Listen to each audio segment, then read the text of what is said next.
is people's opinion on the new government idea of putting calories on menus. I'm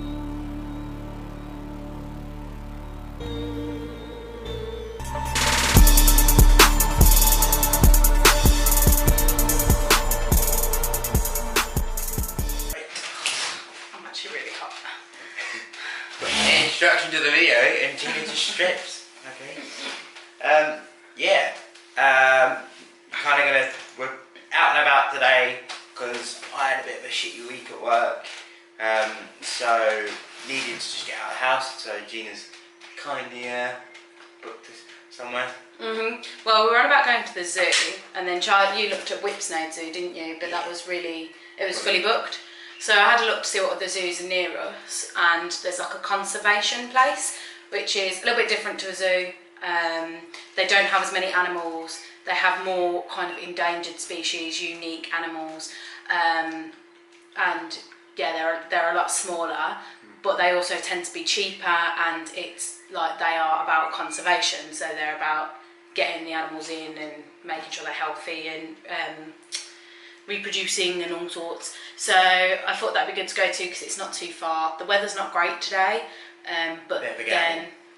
but yeah, because it's not too far and because it wasn't too expensive, we're just going to go. And if it's no good, if the animals aren't out, if the weather's bad, we can just leave. It's not a massive problem. Charlie has just destroyed his wrap. Yeah.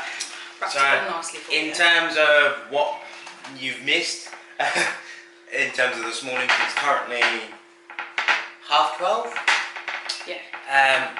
So all that happened was I went for a swim this morning, about 40 minutes, burnt, I think it was about 780 calories, something like that. But anyway, those figures are never fully accurate. I just use them to sort of get an idea of where I'm at. So that was all I did this morning. I'm all showered and clean. Hair needs tying up, but you know. And then Gina, you went to gym. Please just take this off me because it's not holding. Wrap's destroyed.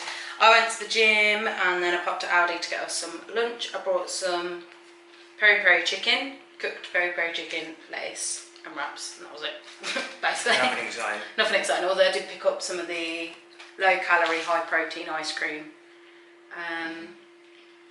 Which, to be fair, I think you can get from like anywhere now. Like obviously the more expensive ones, cheaper ones. Aldi do a cheapish one, but the flavours, there's only 2 flavours. So. True. 2. There was only 2. Because I was going to get a chocolate chip one and I didn't have it. Because there's normally the raspberry Salted caramel, and that's it at the moment. I don't know if they got rid of the chocolate chip. Anyway, this is not interesting to you guys.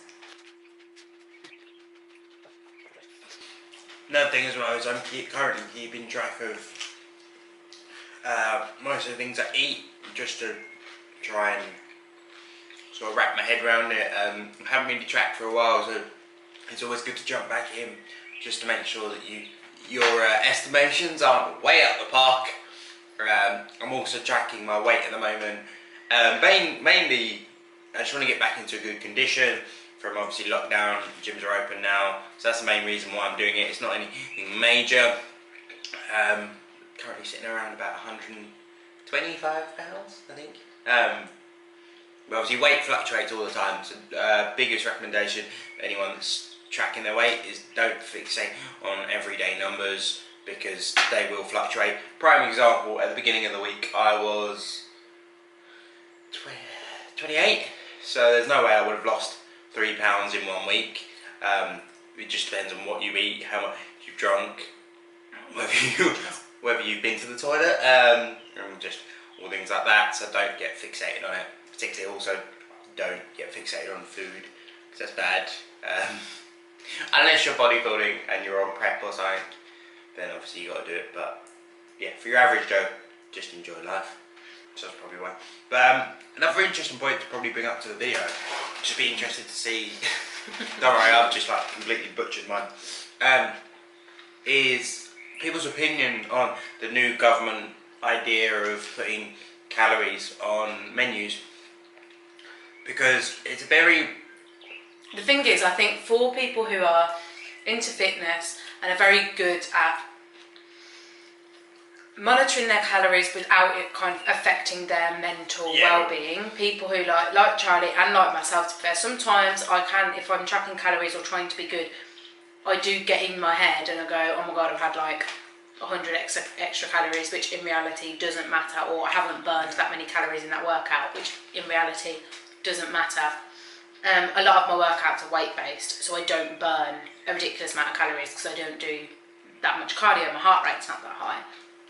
And but for someone who does track it and you're kind of controlled about it, it's really helpful and useful, and it could be just insightful. But for someone who, like, I can see that there is going to be a big impact on people who do struggle with their mental health, who do struggle with their physical appearance, physical health, and calorie counting and calories is a big part of that. When it's not obvious to them, I feel like it's different, but if it's obvious and they know that they've consumed that many calories and they haven't burned that many calories, or however, I've never experienced it myself, so I can't fully relate. I do imagine it's going to be very difficult. I mean, too really. Yeah. Because you were a bit like, oh, that's not a bad thing. Which no, I mean, I sat and thought about it a bit more. That was sort of my impulse decision. I think it'd be interesting to maybe have the option. So you have one menu that has it on, one that doesn't. Obviously, that doesn't stop the fact of if you're obsessed with calories in a negative way. It doesn't stop you asking for that menu, but maybe like you have an allergy menu. I mean, if you ask for the allergy menu, I think most places, I don't know actually, but from my experience at McDonald's, if you ask for their allergy menu or whatever, it gives you like all the ingredients and the calorie counts and everything. So, well, that might be just on the back of the tray covers, I can't remember where it is, but I know it's somewhere. So like, I guess it could be a requested menu, but I think the thing is, if you calorie count as well, like if you do it for a kind of bodybuilding or a dieting point of view, but you are very controlled and aware of it, like it's not a negative thing for you, you roughly know what everything is anyway, you roughly know what you're eating, and you can still track that or put that into a tracker if you are using a tracker. So it's very helpful, but it's not the end all if it wasn't there. No, but it would be useful. Particularly, I think it will make, if it's, their idea of tackling obesity, it's obviously going to make people consider what they choose on a menu. But like, if I see a burger on a menu and it says 600 calories, or however much a proper burger would be, it's not going to stop me eating it, because I know that one burger is not going to impact the whole week's worth of exercise, food, and balanced diet and lifestyle that I have. Like, that one burger is not going to impact that. The other thing I'm going to point out, which takes a lot of people by surprise, but before I say this, I'm not a dietitian, nutritionist, I'm just a general fitness guy. Just through research, is to gain, in theory, to gain 1 pound of body weight, you'd have to consume 3,500 over your maintenance calories. So let's put that in perspective. So let's say you're like me, 2,000 calories for most males. That's over 5,000 calories just for 1 pound, of which you can then lose the following week. So just to put it in perspective a little bit, try and think of it that way. If you're say the £600 burger, £600, wow, don't pay that for a burger. 600 calorie burger takes you slightly over 1,000 calories, for example. It's not going to, but say it takes you like 300, because of the other stuff you've eaten, 300 calories over your allowance, over your maintenance. In the next week, you could eat, over the course of the next 7 days, you could eat those 300 calories less. Not even by actively trying to eat less, but you could just happen to. Or like the week after you could. And like, as Charlie said, that 300 calories over isn't going to make you put on weight. Unless you do it, the only time you're going to be looking at things like that is if you are doing a bodybuilding show. Other than that, if you're 300 calories over, you'll be fine. maybe do some extra steps, nothing major. It won't kill you, I promise. And so you won't look like a fat shit if that's what you're worried about the next day. You might look a little bit bloated, but everyone is bloated. If I drink loads of water, I'm bloated, so it's... You might feel a bit bloated, but... And I think, well, obviously it's been a bit of a long discussion, but I think my thing is I just want to make people feel less anxious about it and realise that it's not the be all and end all. Because I got very like that back when I first started in the gym.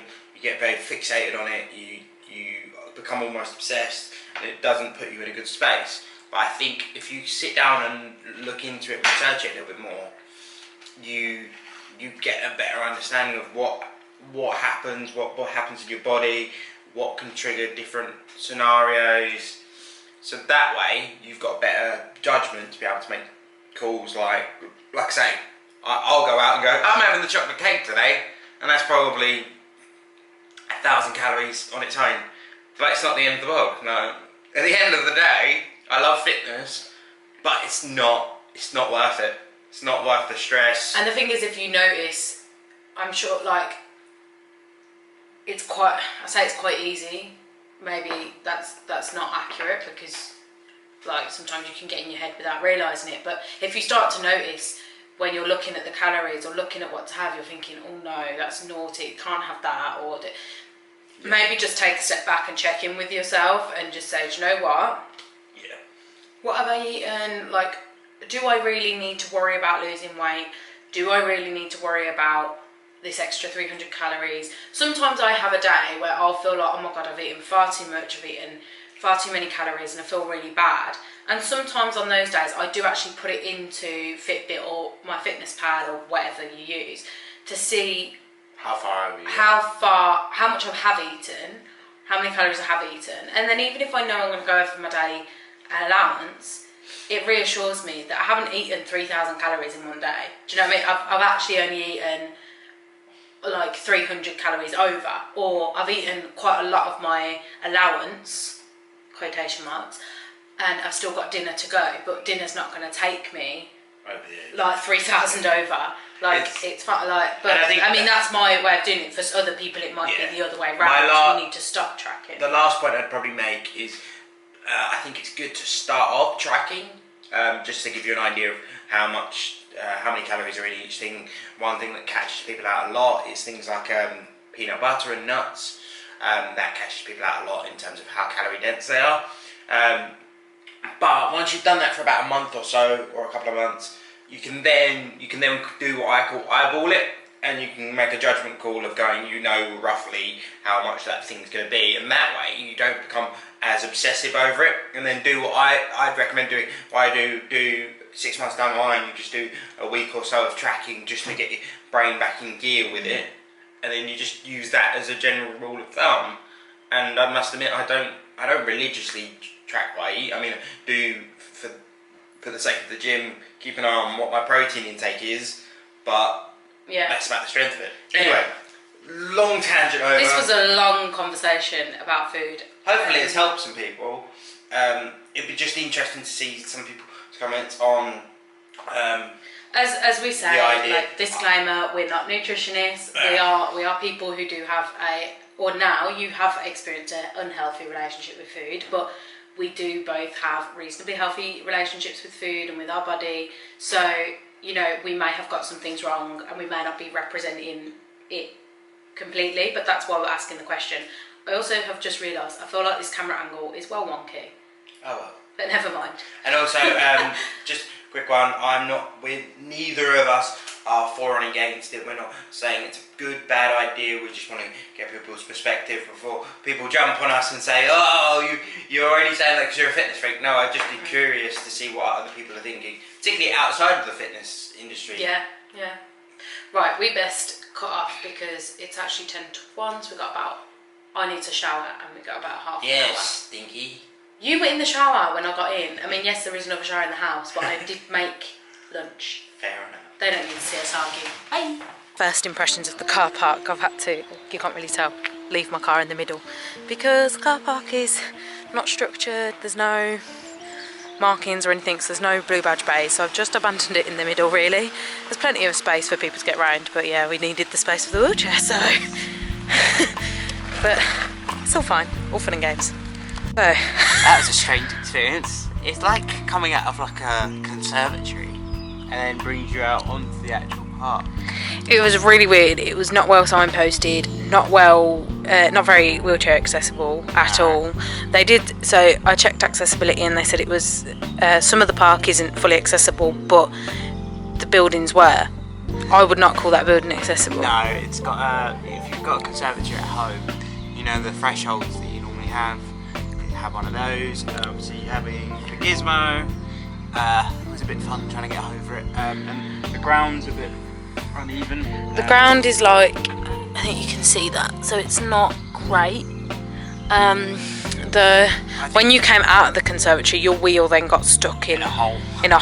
Yeah. So yeah, first impressions, accessibility, not great. No, it's very quiet, so hopefully we do get to see some animals, because I think that is the nice thing about conservation parks, is they tend to be quieter, so you can actually see the animals you're looking at.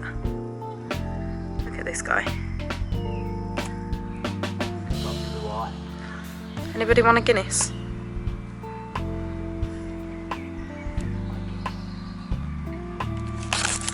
Charlie just said, why Guinness? You're misrepresenting your whole Irish family. What? I'll put a picture on the screen and people will get it.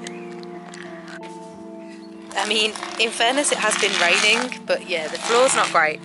Let's go getting up this hill.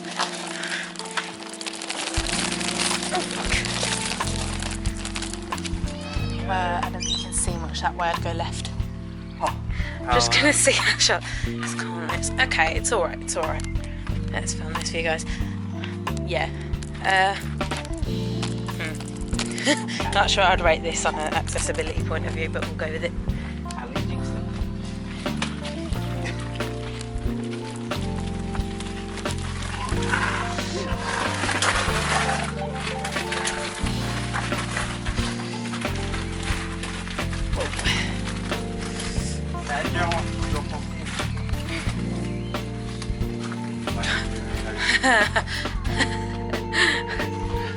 We found an animal that's actually awake. 2 monkeys. Very cute, very fluffy. There might not be much content to this vlog because, I mean, you can see the accessibility. Not great. And a lot of the animals are not around. So this may be a short visit. I've just found some live footage of Charlie having a nap. That's not me. I feel on my side at least.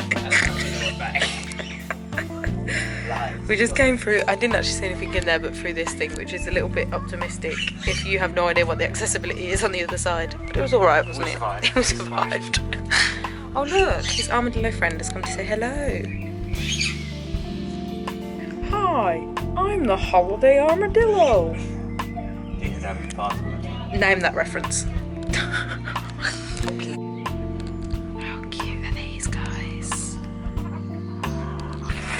We found one outside doing typical meerkat pose. Oh, Charlie's impersonating him. Do it again. Oh, he's a cutie. What does this remind you of, Charlie?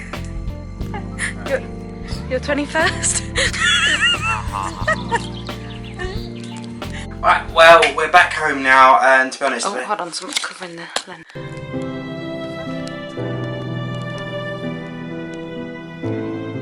First of all, let me apologise for the poor video quality and probably audio.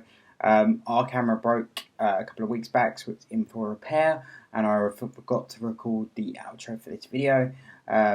So yeah, recording it now using the old school webcam. As always, like, subscribe, and we'll see you in the next video.